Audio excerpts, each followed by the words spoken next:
tous les gens que j'ai rencontrés dans ma vie, je les ai toujours invités à partir à l'étranger, partez même si c'est une semaine, allez voir ce qui se passe ailleurs et vous en reviendrez vraiment beaucoup plus fort. Et ce que ça m'a servi aujourd'hui, c'est l'adaptabilité. La flexibilité, l'adaptabilité. À chaque fois qu'on voyage, on sort de sa zone de confort et on arrive et c'est, on recommence à zéro, quoi. On recommence complètement à zéro et ça, c'est pas possible de recommencer à zéro quand on vit dans le même pays toute sa vie.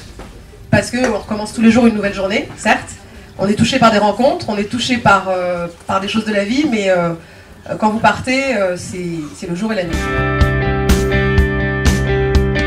Ça commence par de l'écoute. Alors c'est très basique, hein. Pour être commercial, évidemment, il faut écouter. Mais il faut écouter un peu partout. Il faut déjà écouter son marché. Il faut le connaître. Il faut savoir écouter son entreprise, s'approprier les produits qu'on doit vendre, les services qu'on doit vendre.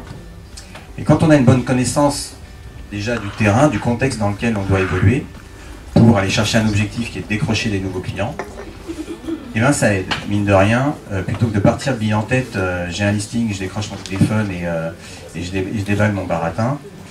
Et bien en fait quand on prend du recul tout simplement, et c'est là que je parle de savoir-être, on arrive à mieux appréhender comment est-ce qu'on va réussir à boucler une vente.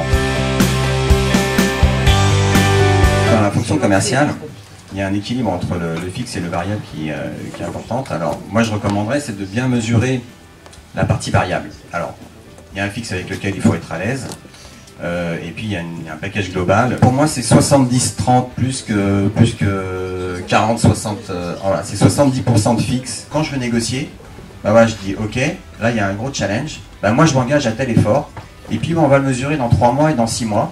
Et puis l'objectif sur l'année, si on voit qu'on dérape, et ben à ce moment-là, on prévoit des solutions de repli. Mais on les prévoit aujourd'hui. Se renseigner, c'est très important. Il y a un bon moyen, c'est de consulter régulièrement les offres d'emploi dans son domaine ou dans le poste qu'on vise. Donc souvent, les recruteurs annoncent la rémunération, une fourchette. Et puis, quand on est commercial, il y a effectivement sa réalisation, ses réalisations.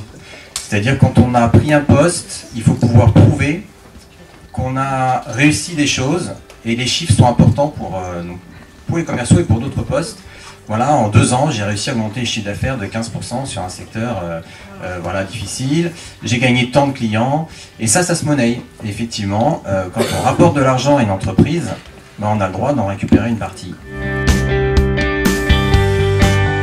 Les chefs de projet, c'est vrai que ça dépend vraiment du secteur en fait, dans lequel on est. Donc moi, je pourrais surtout parler des systèmes d'information. Dans les systèmes d'information, il y a 2 types de chefs de projet. Il y a les chefs de projet dits maîtrise d'ouvrage, qu'on nomme MOA, je ne sais pas si vous avez déjà entendu parler de ça, ouais. Et les chefs de projet maîtrise d'œuvre, donc MOE, qui sont plus techniques, plus de type ingénieur informaticien. Donc moi je suis chef de projet dit maîtrise d'ouvrage.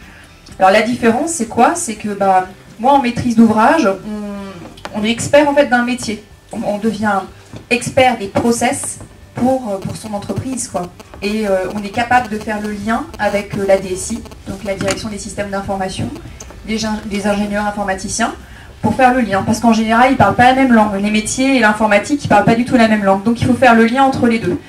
Donc on est garant tout ce qui est relever des besoins des utilisateurs, faire les cahiers des charges, les spécifications.